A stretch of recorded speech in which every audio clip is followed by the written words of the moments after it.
Brian, come to hear all of that. I was just watching it and it blew my mind. Talk to me about that. I know what that.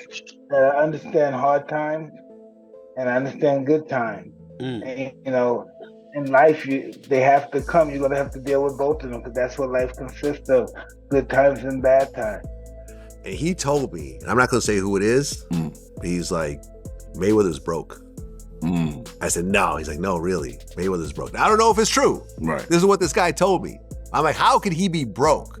He's like, yo, he spends like crazy.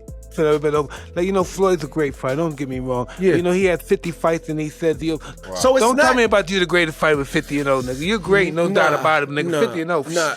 We were excited about you and Floyd. Is that still happening, or is that? Yeah, it's happening. Yeah, it's happening. You think I give that up? I was minding my business. He challenged me. You look good. How you feeling physically? Incredible. You've been training? Listen, I was wearing an extra large. It looks like I'm wearing large now. Look. In a live interview with Stephen A. Smith, Mike Tyson held nothing back. He came after Floyd Mayweather with raw, unfiltered truth, the kind only a former heavyweight champion can deliver. How do you feel about Floyd, though? Huh? How do you feel about Awesome Floyd? fighter, great fighter. You know, he's a little too into himself. You know, he should be. I was the same way too, but you have to come to reality some way. You have to bring your head down to God. We're nothing to be fucking arrogant. You expect us to be ignorant and arrogant. Look where we came from. That's why I asked the question earlier about you mentoring fighters, because I feel like Floyd looked at you growing up like every other fighter. And the persona and the lifestyle was like, growing up in the hood, we looked at it like, that's Mike Tyson. We see the cars, the jewelry, the flair. Like you was a movie star. You was a hero. Tyson described Mayweather as arrogant, consumed by his own ego, and completely out of touch with reality, saying that all the flashy cash flaunts are more of an act than a sign of real financial security. Because Floyd, we've been friends since 2002. There was a point where I'm looking at things and I'm going, yo, we kind of got the wrong messaging point. Because we're saying we got all the money in the world, we're going to burn it, we're going to get it again. So what? When you say change it, he goes, nah, you do that, Fa. He said something to me one time, very simple. He said, what a prize fighter fight for? And I'm like, and he said, the prize. Don't nobody watch Floyd fight to see how amazing he is. They watch it for the opportunity to see him lose. Right. Because they don't like him. In the arena have just shown Floyd Mayweather and they begin to boo immediately. They don't like him because everything that he says is about money. There's nothing else. There's no values. There's no, like the people's champ, like Ali was standing for the same things. Right. The audience was standing for. You know, he doesn't have any of that. It's just money. I take 30 watches with me. Tyson made it clear that winning fights doesn't give anyone a pass to act without humility outside the ring, and that constantly showing off wealth can destroy a legacy far faster than any opponent ever could. When Tyson said Mayweather's behavior is hurting his own image, it hit hard, direct, public, and impossible to brush off. No, I didn't make as much money as you'd think fighting Floyd. Did you get paid from that? He still owes me $1.5 million, maybe more. How does he owe you the money? Why don't you just like... Here's what happened. He pre-sold the fight using my likeness to some company in, I think, Dubai or like the Middle East for $10 million cash. We ended up doing the fight in the States with a different company. That is the company that put on the fight. That is the company that paid me. But he sold our fight with my name and likeness to someone else in Dubai for $10 million cash. It's our fight, bro. Our deal was 15%. He smoked me. So I got 15% of it. 15% of $10 million is $1.5 million.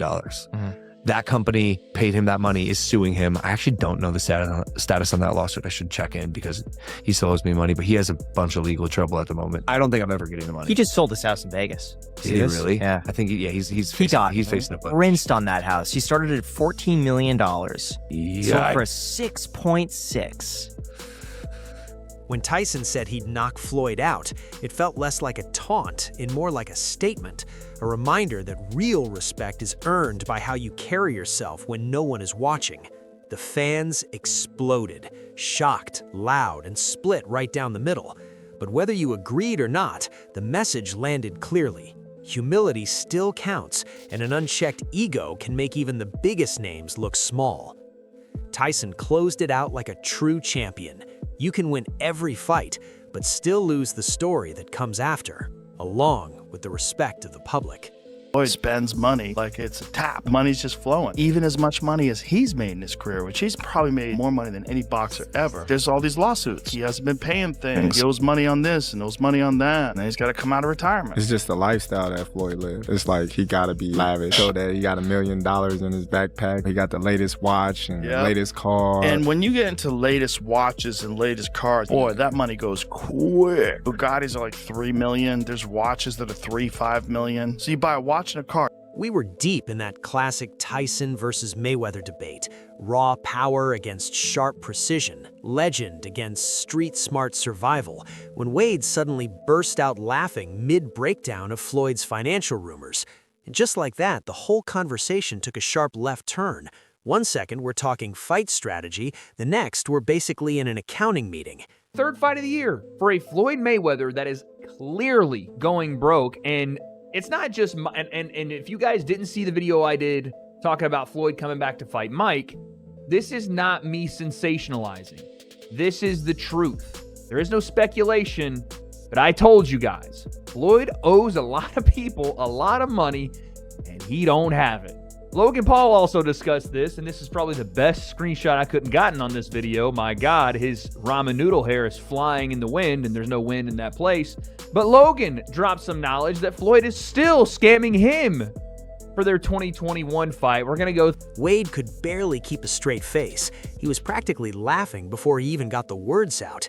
He started pointing to the pattern of Floyd stacking up fight after fight in a single year. Exhibitions, crossover matchups, even the Tyson spectacle. His tone said it all. Something here doesn't add up. Now, nobody's outright calling Floyd broke. Slow down, internet. But when Wade brought up Logan Paul claiming he never got paid from their exhibition, that's the kind of rumor that sticks, whether there's truth to it or not. Sold his house in Vegas. Is he really? Yeah. I think he's facing a bunch. Rinsed on that house. He started at $14 million. He custom built the house, by the way, in like 2006. Yeah. Started at 14, reduced to 12, yeah. 10, 8 came on the market, and it was a lot of house for 8. Yeah. Sold for 6.6. Oh, he really got Just rinsed. the cost to build that house was 9 or 10. Whoa, he got rinsed. Yeah. Goddamn. It was huge. Goddamn. Who would win in a fight?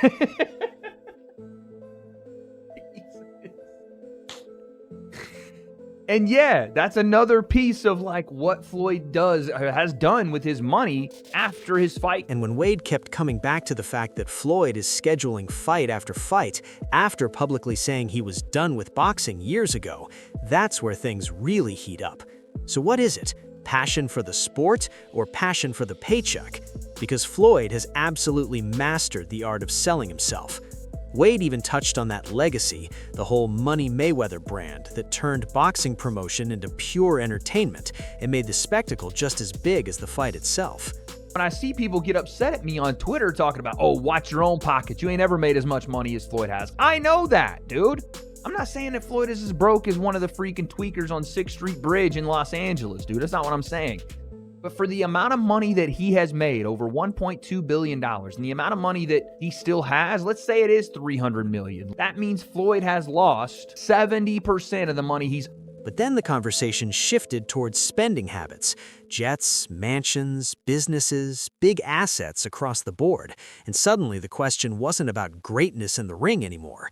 It became about whether any of it is sustainable outside of it. And here's the irony that kept bouncing around in my head while Wade was talking. Even the people criticizing Floyd for chasing paychecks will still tune in the moment his name appears on a fight poster. That's the pull of a true legend. Wade can question the motives, fans can debate the finances, analysts can raise eyebrows, but the second Mayweather walks toward a ring, curiosity shuts down every argument every single time. Like $1.4 million in jewelry debts that Floyd owes, like hundreds of thousands of dollars in rent for a private New York apartment. His private jet fuel, he's not paid hundreds of thousands of dollars worth of fuel and maintenance. he put up one of his jets that I think he even sold, but one of his jets and I want to say one of his properties, like one of his homes, up as collateral for a $54 million loan from a individual, from a billionaire that had a 9% interest on the loan. The Wade conversation about Floyd possibly chasing paychecks had already got the rumor mill going. Then DJ Vlad walked into the chat like someone who just overheard gossip at a jewelry store, and suddenly the story got even wilder. Vlad straight up said that some veteran jeweler casually told him Mayweather is broke because he spends without limits. And right there, my brain hit pause. Because in boxing, we've heard this exact story before. I mean, listen, Mayweather never flies commercial. He's only flying private. So he doesn't own his own plane?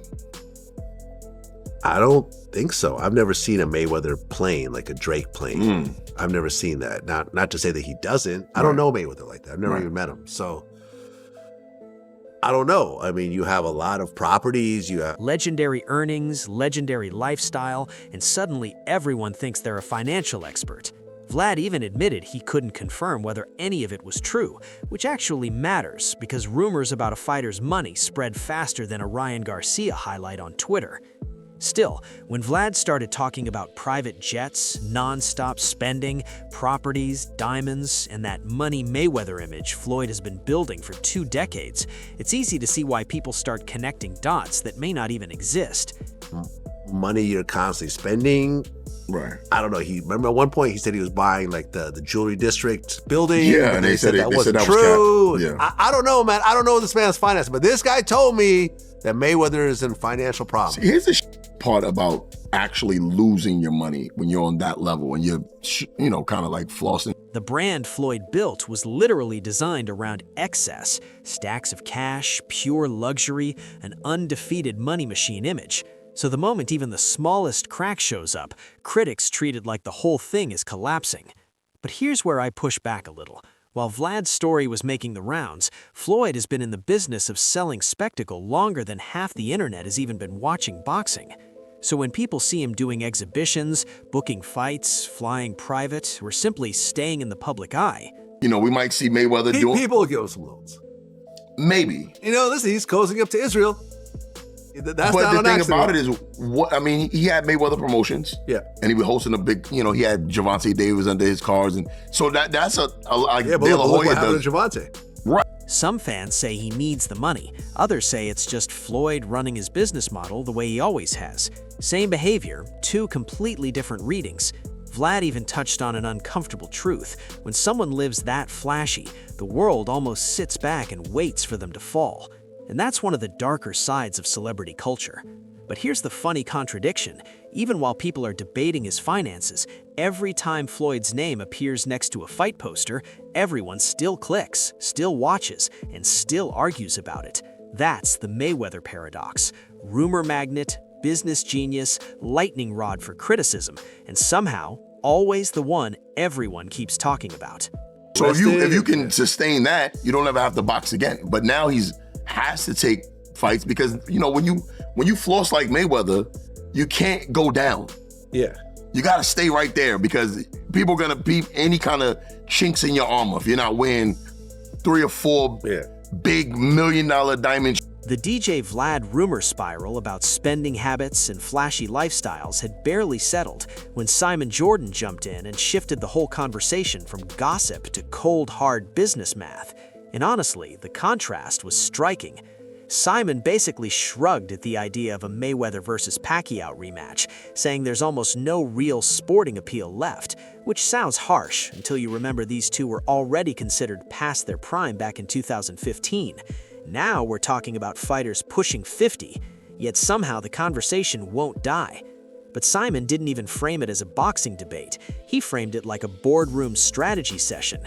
He broke it down like Netflix executives staring at spreadsheets instead of scorecards, explaining how a platform looks at subscriber growth, calculates the lifetime value of those viewers, and suddenly what sounds ridiculous to boxing purists makes perfect sense to the accountants.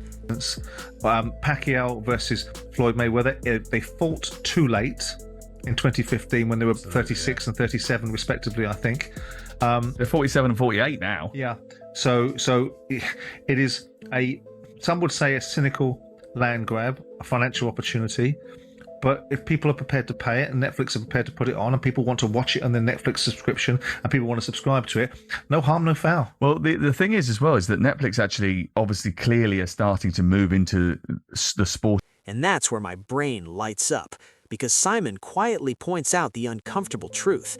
Elite boxing, crossover boxing, and full-blown spectacle boxing now live on the same menu. You've got the serious fights, the half-serious grudge matches, and then these nostalgia mega events that operate more like blockbuster movies than championship bouts. When Simon says our opinion about the matchup being too late doesn't actually matter, that line lands hard because he's right in a brutal way. If millions of people tune in, the debate about sporting purity loses to raw viewership numbers every single time. And while part of me agrees with him that the competitive edge faded years ago, another part of me laughs because boxing fans will complain for weeks and still press play the moment those two legends walk toward the ring again. Netflix of the world showing product, whether we think it's a good product or not, whether we think watching two 50-year-old men, nigh on 50-year-old men, having a dance that was 10 years too late when they were in their prime and is now 20 years too late. But our view is irrelevant, isn't it? Because the data obviously says it's going to be successful. Obviously, they wouldn't be doing it. Well, Netflix are not doing it for the good of sport. Exactly. They're doing it because they've got 300 million subscribers, and they can keep those subscribers by adding content in there. They can get new ones, and it's a business model. It works. The boxers get more money out of it. What I'd like to see is the ecosystem getting more money out of this. And when you zoom out from all of this chaos, Tyson firing verbal uppercuts about humility, Wade raising eyebrows about the non-stop exhibitions, Vlad dropping rumor-fueled financial whispers, and Simon Jordan calmly explaining the cold streaming economics, you start realizing this whole saga isn't really about one fight anymore. It's about what boxing is turned into. On one side, you've got legacy and pride, Tyson basically shouting that greatness should carry respect outside the ropes. On the other side, you've got the spectacle machine, where Floyd built an empire turning attention into revenue. And whether people praise it or criticize it, the blueprint clearly worked. Then Simon steps in like the businessman in the room and reminds everybody of the uncomfortable truth. Boxing is also entertainment, and if the numbers make sense, the fights will keep happening. That's the real collision here. Old school honor versus modern spectacle, nostalgia versus algorithms, purity of sport versus the business of eyeballs. And the wildest part, all the debates, all the rumors, all the criticism we're reacting to right now keep the conversation orbiting around the same two names, Tyson, Mayweather, legends that still bend the boxing world's gravity even decades later. Floyd's unbeaten record and the professional status of the bout add any intrigue to this at all? No, not really. I don't think so. I mean, Manny Pacquiao's had a fight recently, hasn't he, against Mario Barris, who's just lost his title to Ryan Garcia, deservedly so. And that was a draw in which most people saw Pacquiao at the end of his career, saw what was left of him, and were not too happy that he. Now, I'm curious where you stand on this whole situation. Is this just smart business in the entertainment era of boxing, or are we watching legends risk their legacy for spectacle? Drop your take in the comments. Let's really talk about it. And yo, don't ever forget to like, share, and subscribe to Boxing Headquarters. See you in the next one.